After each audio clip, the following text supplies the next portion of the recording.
Après avoir passé un peu plus d'une semaine aux Bermudes, j'ai pris la décision de repartir.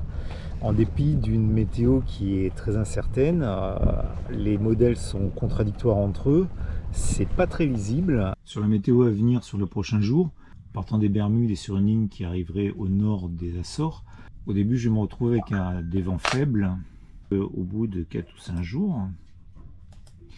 Il va y avoir une dépression ici qui va naître au large de la Caroline et va me rattraper. Alors ce sera à peu près le mardi, voilà. Donc l'idée, c'est qu'à partir de ce moment-là, je ne me trouve pas dans la partie bleue, là c'est des vents en rafale à plus de 50 nœuds. Donc ce serait de se trouver en dessous du 37e parallèle, qui est à peu près à ce niveau-là. Je suis prêt à partir, mais je suis en attente de l'autorisation de la part de Bermuda Radio, car il y a actuellement un gros yacht qui est en train de rentrer dans la passe du lagon. Donc je suis en stand-by et d'ici une vingtaine de minutes, je pense que j'aurai la clearance pour lever l'ancre et me diriger à mon tour vers la passe pour quitter le mouillage de Saint-Georges.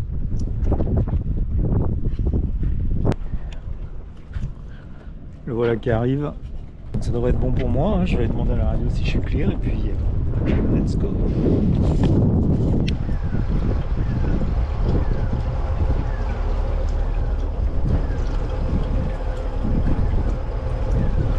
Juste au moment où je m'apprêtais à rentrer dans le chenal, il y a un ferry qui est arrivé et j'ai pas été prévenu à la radio.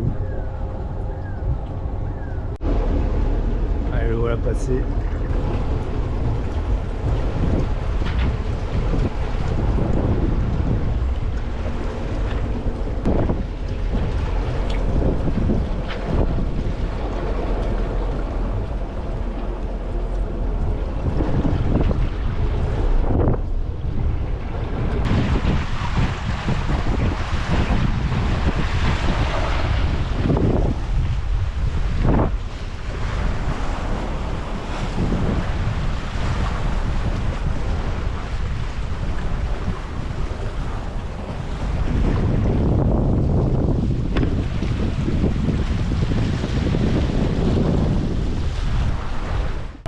Au vu de l'incertitude des prévisions météo, j'avais fait un routage à base des pilot charts. Alors les pilot charts, je vous en avais déjà parlé cet hiver, sont des cartes statistiques, ça se présente de cette forme. Par exemple, voilà la pilot chart de l'Atlantique Nord pour le mois de juin.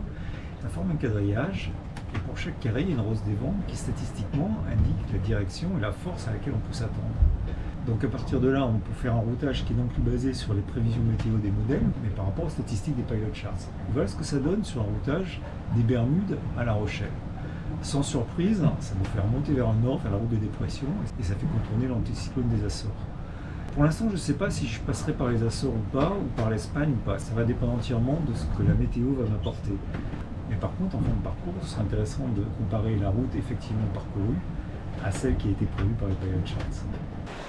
Deuxième jour de navigation, ça fait 39 heures que je suis parti et en 39 heures j'aurais parcouru 240 000, ce qui est pas mal du tout en fait, parce que contrairement à ce qui était prévu, le vent reste très régulier, orienté est-sud-est.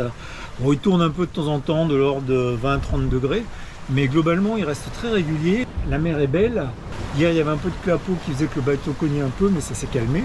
Mais globalement, je ne suis pas du tout mécontent de ma progression sur ces 2 premiers jours. Par contre, ce qui est bien avec la météo, c'est que c'est toujours bonne surprise. Je vais vous faire voir ce qui m'attend. Voici ma situation actuelle. La marque verte ici, c'est là où je suis actuellement. Et cette ligne-là, c'est à peu près ma trajectoire sur les 3 prochains jours. Actuellement, j'ai un vent qui vient de l'est-sud-est, qui va forcir, mais en fait qui va se transformer en une espèce de petite dépression assez localisée. Je vais me prendre en pleine face. Et ça me fait pas marrer du tout. On peut demander ça. Moi, ce que j'ai demandé, c'est ce qui arrive derrière. Voilà, c'est ça ce que j'ai demandé. C'est-à-dire un grand flux qui arrive de l'ouest. On peut demander ce truc là, pourquoi ils m'ont mis ça? On est au soir du 3e jour de mer, la journée a été très très belle. Le vent s'est maintenu entre 10 et 15 nœuds. Et toujours pas de signe de coup de vent. Par contre, ce soir, je me rends compte qu'on commence à avoir des premiers nuages d'altitude. Des nuages style Cirrus. Et donc ça, c'est peut-être les premiers signes que ça va arriver. 5e jour, le coup de vent attendu finit par arriver. Alors il est moins fort que prévu, enfin pour l'instant du moins. De toute façon dans les prévisions, au fur et à mesure, la grosse dépression que j'attendais s'est délitée en un grand flux, on va dire, moins fort, plus restreint. Je suis un peu déçu sur ce coup-là. Donc bah, je vais prendre ce qu'il y a, hein, c'est-à-dire ça, et en plus de ça, on commencer à 4-5 heures. Là j'ai 1,50 m, 2 mètres de vague. La mer est très désorganisée parce que le vent a tourné, donc ça fait des vagues un peu dans tous les sens. Mais ça fait une mer qui est très belle à voir en tout cas. La température est remontée, ce qui est pas mal.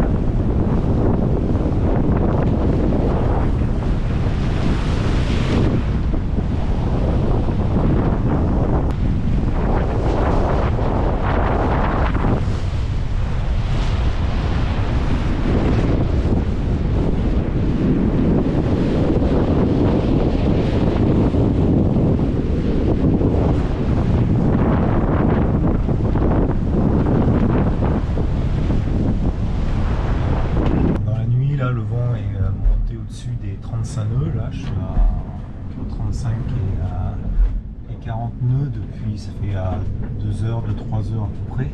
Le bateau avait un comportement vraiment bizarre. On partait au loft, au début j'ai mis ça sur le compte de la mer, qui est un peu chaotique, enfin pas qu'un peu d'ailleurs.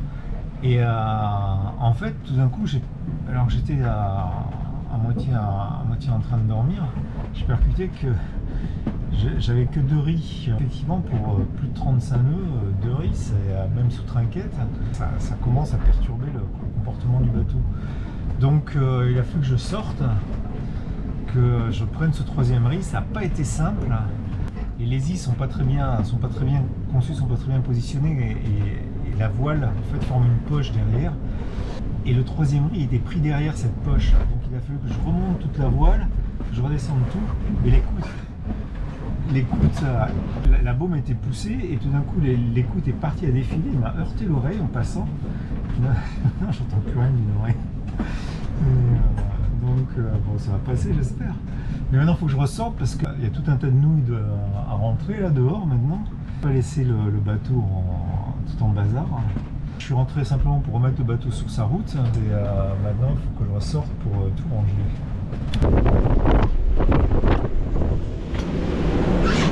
Je range tout là maintenant. Et ici par terre.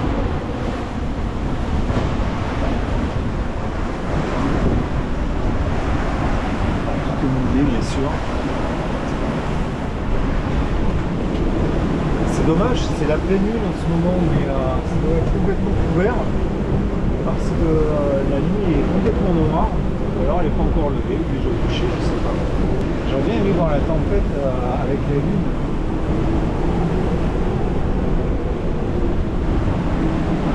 Ah, on passe, il y a des rafales au-dessus de 40 nœuds par moment. Bon allez, je range mon bazar là.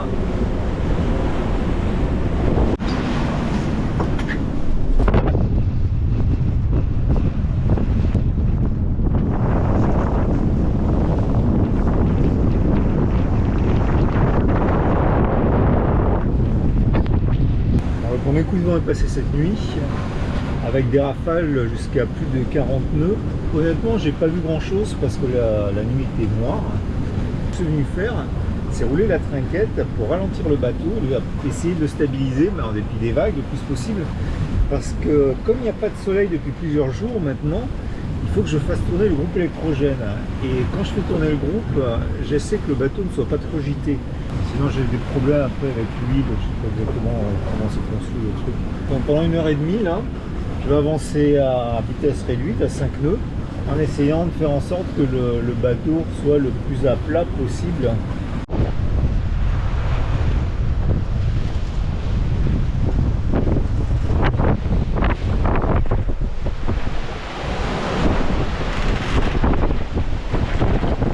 J'ai quitté les Bermudes, j'avais acheté des plats tout préparés dans des barquettes. C'était facile à faire, je n'avais pas besoin de cuisiner, c'était parfait. Seulement hier, j'ai mangé mon dernier plat cuisiné des Bermudes. C'était super bon d'ailleurs. Et donc maintenant, j'en reviens au régime classique qui sont des œufs. Au niveau de l'organisation de l'alimentation, quand je charge le bateau, alors j'ai toujours eu du mal à estimer correctement qu'est-ce que je devais emmener pour combien de temps. Alors généralement, j'emmène trop. J'emmène pour bien plus que ce que je mange. Et ça s'organise toujours un peu de la même façon, c'est-à-dire que il y a le frais, mais de la viande, du poulet, des trucs comme ça, que je mets au frigo. J'ai un frigo ici, dans lequel je mets tout ce qui est produits frais, yaourt, etc. Tout ce qui est frais, ça dure rarement plus d'une semaine, maximum, grand maximum 10 jours. Ensuite, il faut passer à d'autres produits comme les pâtes, du riz, des œufs. Et une fois que ça c'est terminé, il y a tout ce qui est conserve. J'en ai ici, il y en a ici, il y en a un peu partout à bord dans le bateau et j'ai suffisamment pour tenir pendant une quarantaine de jours. Et quand vraiment j'ai pas envie de manger ou que c'est trop difficile de cuisiner et de manger, j'ai un baril de protéines qui permet de faire des milkshakes et des choses comme ça qui sont des choses faciles à préparer quand vraiment ça, soit parce que ça se coûte trop, soit les conditions sont trop difficiles pour pouvoir se déplacer, bouger, préparer quelque chose. Quand le bateau fait des bonds de 3 ou 4 mètres, manger dans des conditions comme ça, c'est pas évident. Donc pour ça, les protéines, c'est super. Un milkshake, c'est parfait. Bon, et maintenant, c'est l'heure d'omelette.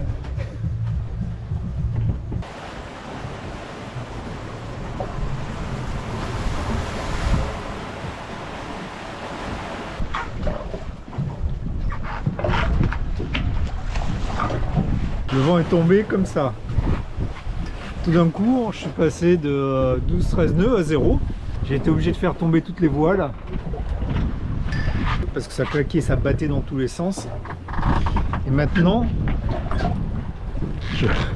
je mets au défi quiconque de me dire d'où vient la houle. Il y en a de tous les côtés.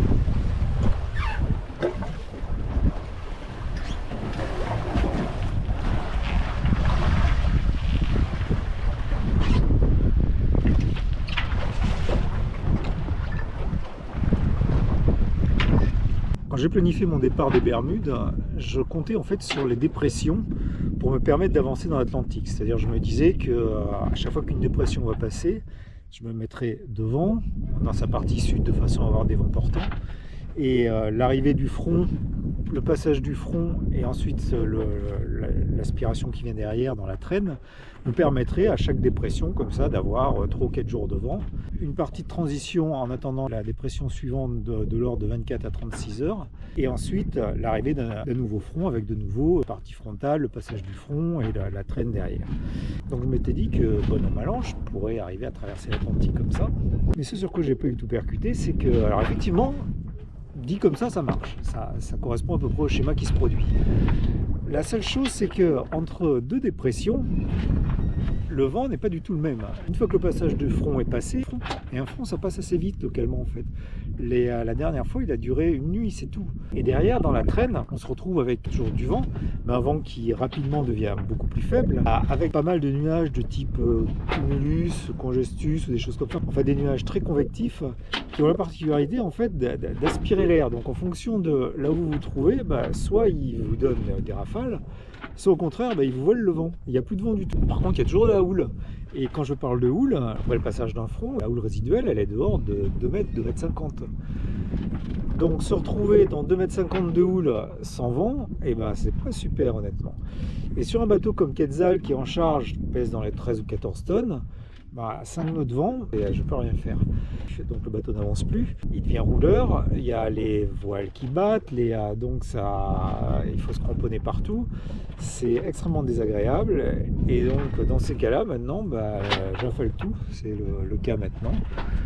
J'affale tout, et puis j'attends.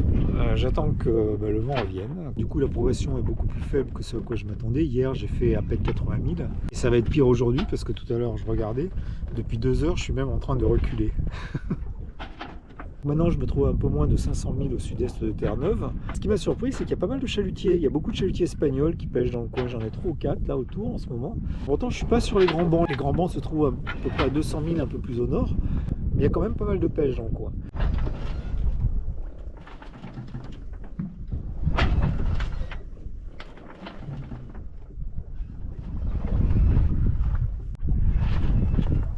C'est agréable ce petit grincement et ce claquement de drisse là derrière, là, non?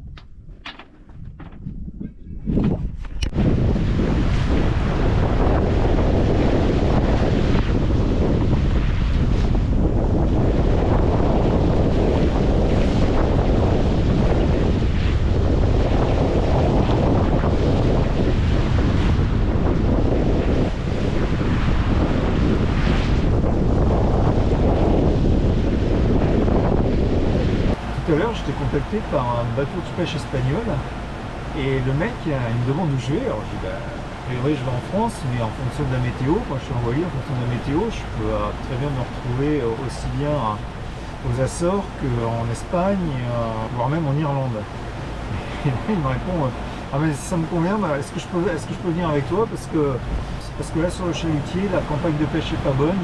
J'ai des problèmes dans ma tête et je veux quitter le bord, donc Ouktaï, même si c'est en Norvège, je viens avec toi. Et il me dit, et si tu vas à Horta, là-bas il y a des filles à bière, on peut s'amuser. Donc effectivement, de ce cet angle-là, je me suis dit la question à considérer. Bon, j'explique que non, je ne peux pas le prendre à bord. D'abord, en pleine mer, c'est pas facile de faire un transfert comme ça, il faudrait vraiment qu'il y ait une situation d'urgence. Et après, j'ai réfléchi à ce qu'il me disait, à la situation un peu, et c'est vrai que ceux d'entre vous qui ne naviguent pas ont du mal à se rendre compte que le fait d'être sur un bateau, dans un milieu fermé, ça oblige à faire beaucoup de concessions, à prendre énormément sur soi pour que l'ambiance générale reste vivable. Et je pense qu'à bord de ce bateau, alors je ne dirais pas son nom bien sûr, mais je pense qu'à bord de ce bateau, vraiment ça ne devait pas être top. Aujourd'hui, en fin d'après-midi, devrait arriver le fameux coup de vent que j'attends depuis le début du trajet, en fait, qui s'est transformé en une espèce de truc pas très clair. Mais il va y avoir du vent, on va dire qu'il va y avoir du vent. Si je vous fais voir. Alors moi je suis à peu près au niveau de la marque verte ici, Terre-Neuve se trouve là, ça c'est les côtes du Canada. C'est pas très clair de savoir exactement ce qui va me tomber dessus, donc il y a une dépression qui tourne là, ça va apporter un flux du sud-ouest, puis il va y avoir une espèce de deuxième mini-dépression à l'intérieur de cette dépression avec un noyau, ça a l'air très curieux, donc il faudra s'adapter, hein. Mais en tout cas il va y avoir du vent, c'est déjà ça.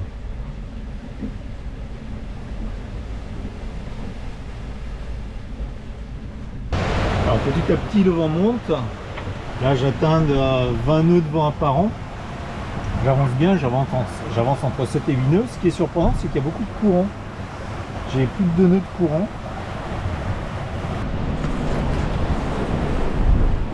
Bon bah ça y est, hein, le coup de vent arrive, bah, il est arrivé même il y a quelques heures, il a commencé il y a quelques heures, pour l'instant j'ai un peu plus de 30 nœuds de vent, bon, c'est du vent apparent en plus.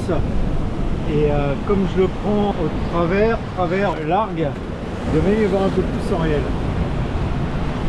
Donc j'étais jusqu'ici, j'étais sous 2 riz, on va prendre le 3e riz.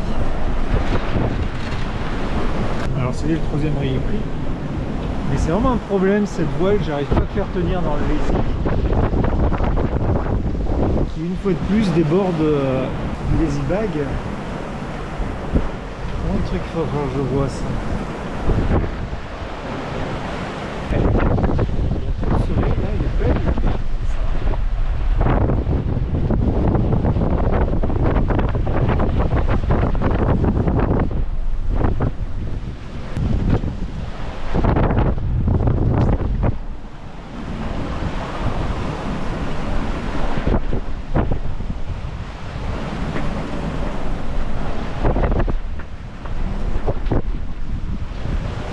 Les vagues sont plus hautes que la hauteur du bateau.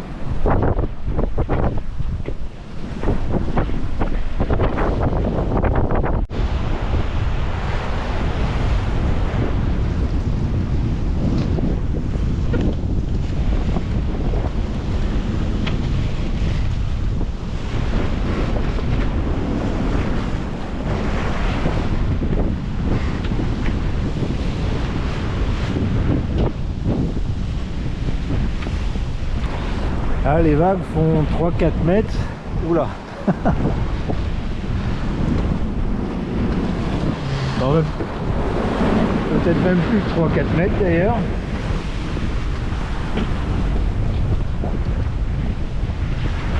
Alors je ne vais pas rester là très longtemps. C'est impressionnant, hein. En fait, si je suis venu ici, c'est parce que je voulais remettre la voile, essayer de remettre la voile à l'intérieur du sac. Mais ouais, c'est que c'est tellement mal conçu ce truc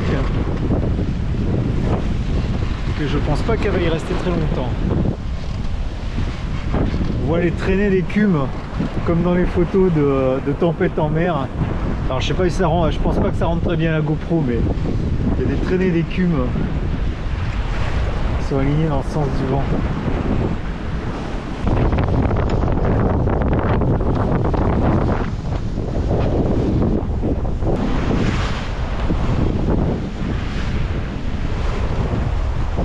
Ça n'a pas l'air de déranger les oiseaux.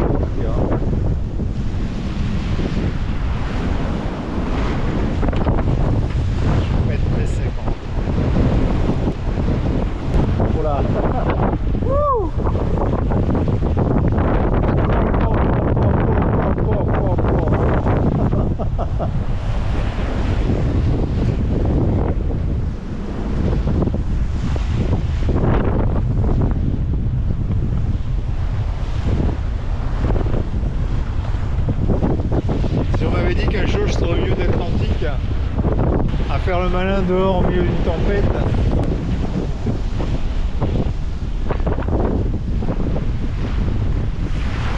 au 10e jour de mer, voilà ce que je suis en train de me cogner comme météo. Donc ça c'était le premier coup de vent que j'avais eu. Ici on reconnaît Terre-Neuve à peu près, l'Europe doit être par là. Moi je suis à peu près au niveau de la marque verte. Depuis le début de la matinée, le vent souffle fort, très fort, de l'ordre de 30-35 nœuds. Ça correspond à ce qui était prévu à peu près puisque je devrais sortir de cette phase-là. Mais je ne suis pas tiré d'affaire pour autant parce que ce qui m'attend dans les heures qui suivent, voilà, c'est ça, avec un truc très bizarre. Regardez, ici, il y a une espèce de tourbillon à l'intérieur du tourbillon principal. C'est assez curieux et honnêtement, c'est presque un peu inquiétant.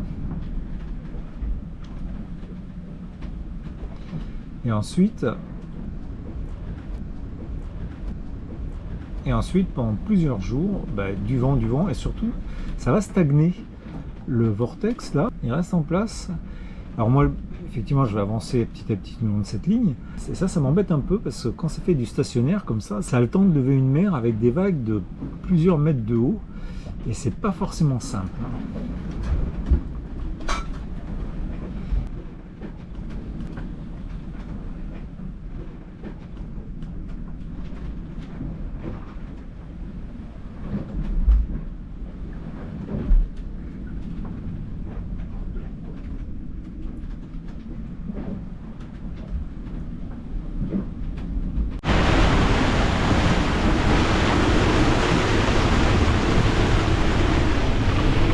Ce qui me surprend, c'est que les vagues sont presque aplaties par le vent.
Venez passer l'été dans l'Atlantique Nord, c'est sympa.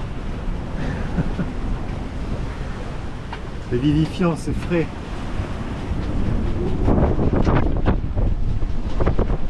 En attendant, ces vagues là, elles font dans les 5 ou 6 mètres. Là,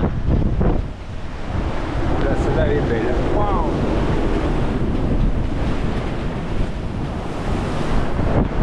J'ai rarement eu des vagues. J'ai rarement eu des vagues comme ça depuis que je navigue.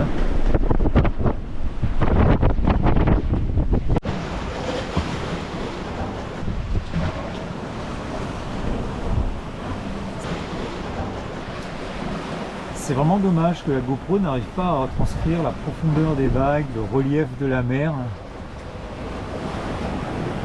La caméra, tout paraît très terne, très plat, alors qu'en fait c'est extrêmement graphique, c'est très beau à voir, c'est impressionnant.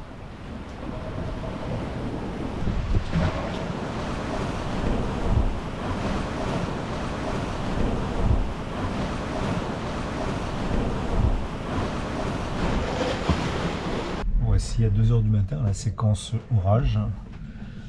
Alors j'ai un premier orage qui est passé il y a une dizaine de minutes. Et là, j'en ai un autre qui arrive et qui est en train de passer légèrement devant. Ce qui m'arrange bien d'ailleurs, parce que enfin, j'ai eu l'occasion de dire, s'il y a bien un truc que j'aime pas en mer, ce sont les orages. J'ai roulé le génois, j'avais déjà 3 rives, donc on va continuer à avancer tout doucement et le laisser passer devant. Ensuite, je renverrai le génois et je remettrai en route. Donc il m'est passé devant, les éclairs que j'avais tout à l'heure sur la droite, je les ai maintenant sur la gauche. Donc je vais rester encore une dizaine de minutes comme ça. Ah, il y a de nouveaux échos qui apparaissent. Oh, yeah. J'espère que ça va pas durer toute la nuit.